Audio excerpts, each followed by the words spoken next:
أعوذ بالله من الشيطان الرجيم بسم الله الرحمن الرحيم விரட்டப்பட்ட ஷைத்தானிடமிருந்து பாதுகாப்பு தேடுகிறேன் இறைவா. எல்லையெல்லாம் பேரருளும் ஏற்றமிகு பேரன்பும் நிறை ஏக இறைவன் அல்லாஹுவின் எழில் திரு பெயர் போற்றி தொடங்குகின்றேன்.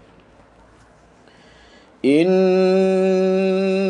الذين فرقوا دينهم وكانوا شيعا لست منهم في شيء إنما أمرهم إلى الله ثم ينبئهم بما كانوا يفعلون.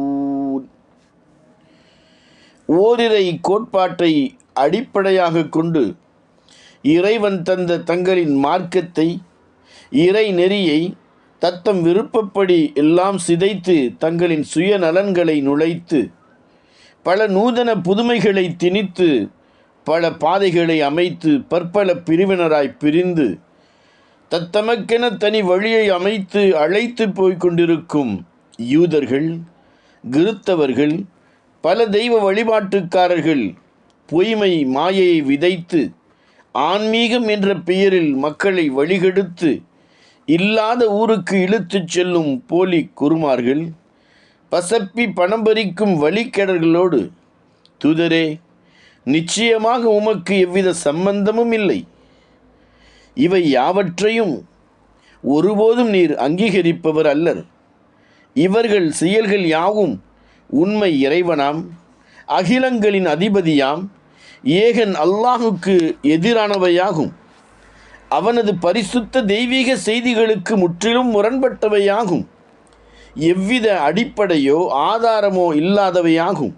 ஆகவே தூதரே, ஒரே இறை நெறியை பற்பல கூறுகளாக ஆக்கி சுயநல சுகம் காணும் இந்த பெரிய மனிதர்களையும் பகுத்தறிவை பயன்படுத்தாது பாமரத்தனமாக இவர்களை பின்பற்றி ஏமாந்த மாந்தர்களையும் இறைவன் சும்மா விட்டுவிட மாட்டான். நிச்சயமாக இவர்களின் செயல்களுக்கான முடிவுகள், காரியங்கள் யாவும் அல்லாஹுவிடமே இருக்கின்றது. இவர்களுக்குரிய தண்டனையை இம்மையிலும் மறுமையிலும் அவன் கொடுப்பான். பின்னர் மதத்தின் பெயரால், பக்தியின் பெயரால், ஆன்மீகத்தின் பெயரால் இங்கு இவர்கள் என்னென்ன ஏமாற்று பித்தலாட்ட வேஷ மோசம் செய்து கொண்டிருந்தனர் என்பதை மறுமையின் நீதி விசாரணையின் போது இவர்களுக்கு ஒவ்வொன்றாக எடுத்துரைத்து இடித்து காட்டி அறிவிப்பான். மன் ஜாஅ பில் ஹஸனதி ஃபலஹு அஷ்ரு அம்சாலிஹா ومن جاء بالسيئة فلا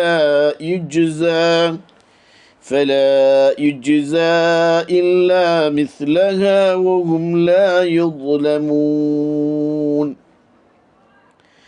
எவர் ஏக இறை நம்பிக்கையுடன் நற்செயல்களில் ஆர்வம் கொண்டு ஒரு நன்மையான காரியத்தை செய்கின்றாரோ, தன்னிடமிருந்து கொண்டு வருகின்றாரோ, அவருக்கு அதுபோன்று 10 மடங்கு நற்கூலி இறைவனிடம் இருக்கின்றது.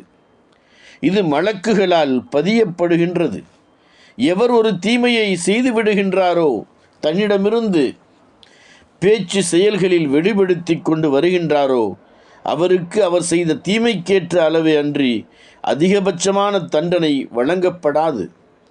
ஒரு தீமையாக மட்டுமே கணக்கில் எடுத்துக்கொண்டு இங்கு மலக்குகள் பதிந்திடுவர். நற்செயல்களுக்குரிய நற்கூலியை குறைத்தோ, தீமை பாவங்களுக்கு நிர்ணயிக்கப்பட்டுள்ள தண்டனை அளவை கூட்டியோ அவர்களில் எவரும் அநீதி இழைக்கப்பட மாட்டார்கள். قُلْ إِنَّنِي هَدَانِي رَبِّي إِلَى صِرَاطٍ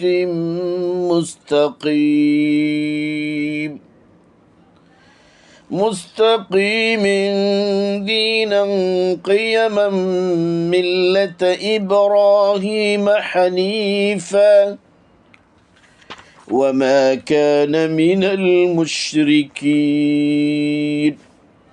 தூதரே, மதங்கள், தெய்வங்கள், வேதங்கள், வழிபாடுகள், சடங்கு சம்பிரதாயங்கள் என வைத்துக்கொண்டு அடிப்படை ஆதாரம் எதுவுமின்றி தத்தம் விருப்பப்படி கற்பனை, பொய், மூட நம்பிக்கையில் மூழ்கி தாங்களின் வழிகேற்று மற்ற மனிதர்களையும் வழிகெடுத்து கொண்டிருக்கும் பழமை விரும்பிகளுக்கு இதை தெளிவாக கூறும். பழங்காலத்திய கற்பனை பொய்மை கதைகள், முன்னோர்களின் மூட நம்பிக்கை வழிமுறைகளை மதங்களாக்கி கொண்டு ஏக இறைவனுக்கு இணை வைத்து கொண்டு பழமையான இருள் பாதைகளில் கண்களை மூடிக்கொண்டு செல்பவர்களே, நிச்சயமாக நான் உறுதியாக நம்பிக்கை கொள்ளும் எனது இறைவனாகிய, உலகத்தின் ஒரே இறைவனாகிய அல்லாஹ் தனது வகி தெய்வீக அறிவிப்பின் மூலம் எனக்கு வலுவான அடிப்படை கொள்கை, தெளிவான அறிவார்ந்த அழகிய சித்தாந்தங்கள், எளிய நடைமுறைகளை கொண்ட இஸ்லாம் எனும் சீரான செப்பனிடப்பட்ட மார்க்கத்தை மனிதர்கள் யாவருக்குமாக காட்டிவிட்டான். அது எவ்வித கொள்கை குழப்ப கோணல் எதுவுமில்லாத இனிய அருமையான எல்லோருக்கும் ஏற்புடைய வலுவான நெறியாகும். இது ஏகத்துவ கொள்கையின் இமயமாம், தியாகச் செம்மலாம், உன்னத வழிகாட்டியாம், உத்தம தூதராம், தூய ஓர்மை உணர்வு சிந்தனையுள்ள பண்பாளராம் இப்ராஹிம் அலைஹிஸ்ஸலாம் பின்பற்றி போதித்து வந்த மார்க்கமாகும். யூதர்களே, கிறித்தவர்களோ, உருவச் சிலைகளை வழிபட்டு வரும் அறியாமை காலத்திய அரபுகளோ, எந்த இப்ராஹிம் அலைஹிஸ்ஸலாம் உங்களின் முன்னோடி தந்தை என போற்றுகின்றார்களோ, அந்த இப்ராஹிம் அலைஹிஸ்ஸலாம் உங்களைப் போல் இறை தூதர்களை இறைவனாக்கவில்லை. உசைரை, ஈசாவை இறை மகான்களாக்கவில்லை.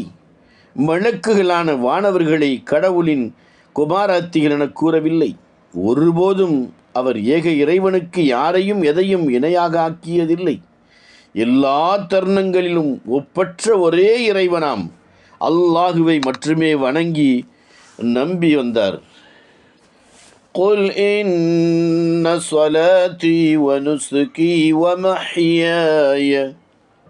وَمَحْيَايَ وَمَمَاتِي لِلَّهِ رَبِّ الْعَالَمِينَ.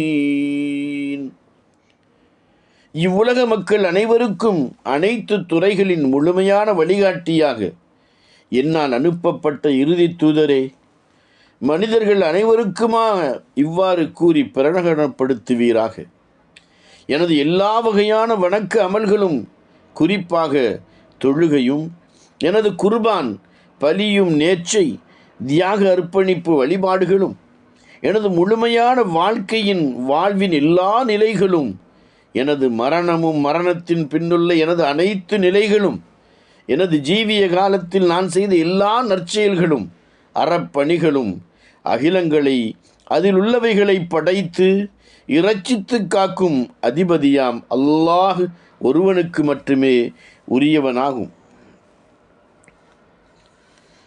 லா ஷரீக லஹ் وَبِذَلِكَ أُمِرْتُ وَأَنَا أَوَّلُ الْمُسْلِمِينَ. அந்த ஏகநாயனுக்கு இணையாக நிகராக எந்த மனிதரையும் அவர் எவ்வளவு பெரிய மகானாக, பாபாவாக போற்றி புகழப்பட்டாலும், எந்த சிலைகளையும் எந்த படைப்புகளையும் ஒருபோதும் நிகராக வைத்து வணங்க மாட்டேன், பூஜிக்க மாட்டேன். இவற்றில் எதுவும் இறைவனுக்கு இணையாக இல்லை.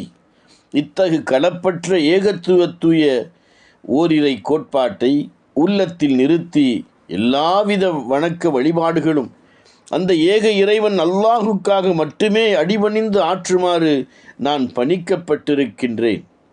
எனது வாழ்வின் எல்லா நிலையிலும் அந்த ஏக பரம்பொருளின் கட்டளைகளுக்கு கட்டுப்பட்டு அஞ்சி அடிபணிந்து நடந்து அன்பு, அமைதி, சாந்தி, சமாதானம், சகோதரத்துவம் பெற்றிடும் முஸ்லீம்களில் முதன்மையான முன்மாதிரியான முஸ்லீமாக இருக்கின்றேன் என்றும் தூதரே கூறுவீராக. قُلْ أَغَيْرَ اللَّهِ أَبْغِي رَبًّا وَهُوَ رَبُّ كُلِّ شَيْءٍ وَلَا تَكْسِبُ كُلُّ نَفْسٍ إِلَّا عَلَيْهَا ولا تزر وازرة وزر وزر أخرى ثم إلى ربكم مرجعكم فينبئكم بما كنتم فيه تختلفون. அகில உலகங்களை தோற்றுவித்து அண்ட கோடிகளை படைத்து பரிபாலித்து கவனித்து வரும் அனைத்து ஆற்றல் மிகு அதிபதி அல்லாஹ் ஒருவன். உண்மை இறைவனாக, உன்னத பரம்பொருளாக, ஒப்பற்ற கடவுளாக, என்றும் நிலைத்திருக்கும் நித்திய ஜீவனாக, எந்த தேவையும் இல்லாதவனாக இருக்கும்போது அந்த ஏகன் அல்லாஹ் அல்லாத பொய்மை கற்பனையால் உருவாக்கப்பட்ட, முன்னோர்களின் மூட நம்பிக்கை செயலில் வடிவமைக்கப்பட்ட, பரம்பரை செவிவழி செய்திகள் மூலம் தோற்றுவிக்கப்பட்ட உருவச் சிலைகள், கல் பொம்மைகள், பீடங்கள், சமாதிகள், மலை, சூரியன், நட்சத்திரம், நீர், நெருப்பு, மரம் போன்ற படைப்பினங்களையா நான் இறைவனாக நம்பி எடுத்துக்கொண்டு வணங்குவேன்? எந்த அடிப்படை ஆதாரமும் இல்லாத எவருடைய சராசரி அறிவும் ஏற்காத இவற்றையா என்னை படைத்த இறைவனாக, காக்கும் கடவுளாக, தேவையை நிறைவேற்றும் தெய்வமாக எடுத்துக்கொள்வேன்? ஒருபோதும் அவ்வாறு செய்ய மாட்டேன். எந்த தருணத்திலும் இவற்றை இறைவனாக ஏற்க மாட்டேன். நான் நம்பிக்கை கொண்டுள்ள மகத்துவம் வாய்ந்த ஒரே இறைவனான அல்லாஹுதான் இப்பிரபஞ்சத்தின், இப்பேரண்டத்தின் ஒவ்வொரு பொருளின் அதிபதி, இரட்சகன். மேலும் எந்த ஓர் ஆத்மாவும், அதாவது ஒவ்வொரு மனிதனும் அவரவர் செய்த சம்பாதித்து தேடிக்கொள்ளும் நல்ல தீய வினை பயன்களுக்குரிய பலாபலனை அவரவரே அடைந்திடுவர், அனுபவிப்பர். மறுமையில் ஒருவரின் பாவச்சுமையை மற்றவர் சுமக்க மாட்டார், இன்னொருவர் சுமக்க முடியாது. அவரவர் சுமையை அவரவர் சுமந்தே தீர வேண்டும். இங்கு இவ்வுலகில் எந்த கண்டத்தில், எந்த நிலம், தீவு, மலை, குகைகளில் நீங்கள் வசித்த போதும், உலகம் அழிக்கப்பட்டு போன பின்னர் நீங்கள் அனைவரும் நிச்சயம் உங்கள் இரட்சகனான அல்லாஹ்விடமே திரும்பி விசாரணைக்காக வந்தாக வேண்டும். அப்போது ஆங்கு அவன் உலக வாழ்வில் நீங்கள் நடந்து கொண்ட நடத்தை, நம்பிக்கை பற்றி உங்களை விசாரிப்பான். இங்கு மதம், கடவுள், வேதம், வணக்க வழிபாடு, நெறிமுறைகள், வாழ்வியல், ஒழுக்கவியல், நல்ல கெட்ட தன்மைகள், கொள்கை, கோட்பாடு, சித்தாந்தங்கள் போன்ற எவற்றிலெல்லாம் நீங்கள் கருத்து வேறுபாடு கொண்டு பிரிந்து வாதித்து குழப்பி திரிந்தீர்களோ அவை பற்றிய உண்மை நிலையை தெளிவாகச் சொல்லி சரியான தீர்ப்பு கூறி உங்களுக்கு அறிவித்து உண்மையை உணர்த்துவான். ஆங்கு அப்போது சரியான நெறியில் இருந்தோர் யார் என்று அனைவருக்கும் புரிந்துவிடும். وَهُوَ الَّذِي جَعَلَكُمْ خَلَائِفَ الْأَرْضِ وَرَفَعَ بَعْضَكُمْ فَوْقَ بَعْضٍ دَرَجَاتٍ لِيَبْلُوَكُمْ فِيمَا آتَاكُمْ إِنَّ رَبَّكَ سَرِيعُ الْعِقَابِ وَإِنَّهُ لَغَفُورٌ رَحِيمٌ. பூமியில் ஒவ்வொரு காலத்திலும் மனிதர்களை புதிதாய் பிறக்கச் செய்து தோற்றுவித்து அவ்வக்காலத்திய தோன்றல்களாக வழி பாரம்பரியமாக கலீஃபாவாக ஆக்கிய அந்த இறைவன்தான் உங்களை இந்த பூமியின் பிரதிநிதியாக வழி தோன்றல்களாக ஆக்கினான். செல்வம், ஏழ்மை, வளம், வறுமை, அறிவாற்றல், அறியாமை, பலம், பலவீனம், அழகு, அழகின்மை, பதவி போன்ற நிலைகளை உங்களுக்கிடையே தோற்றுவித்து உலகின் சீரான இயக்கத்திற்காக பொருளாதார ஏற்றத்தாழ்வுகளை உண்டாக்கி அந்த அந்தஸ்தில் சிலரை காட்டிலும் சிலரை மேன்மையுடையவர்கள் போல் ஆக்கினான். காரணம், அவன் உங்களுக்கு கொடுத்தவற்றுக்காக நீங்கள் எந்த அளவு அவனை நினைத்து அவன் தந்தவைகளை நல்லற செயல்களுக்கு முறையாக செலவிற்று நன்றி செலுத்துகின்றீர்கள். அவன் உங்களுக்கு தந்துள்ள சிரமம், கஷ்டம், வறுமையின் போது எவ்வாறு பொறுமை காத்து சகித்து ஏற்றுக்கொள்கிறீர்கள் என உங்களை அவன் சோதிப்பதற்காகத்தான். இவ்வாறான நிலைமைகளை மாற்றி மாற்றி தருகின்றான். தூதரே, தன்னை மறுத்து நிராகரித்து மார்க்கத்தை மதிக்காது நன்றி கொன்ற முறையில் நடந்து கொள்வோரின் கணக்குகளை தீர்த்து முடிப்பதில் உமது இறைவன் தீவிரமானவன். ஆனால் அதே நேரத்தை மதித்து பேணி பயபக்தி பணிவுடன் நடக்கும் தனது அடியார்களின் பாவங்களை நிச்சயமாக விசாலமாக பெருந்தன்மையுடன் மன்னிப்பவனாகவும் தனது அருள் அன்பு கருணையை அவர்கள் மீது அள்ளி பொழியும் பேரன்பானாகவும் இருக்கின்றான். அச்சம், ஆதரவு, எச்சரிக்கை, இனிமை, இறைக்கருணை, இறையன்பு கூறும் எழில் திருவசனங்களாகும். ஸதகல்லாஹுல் அஸீம்.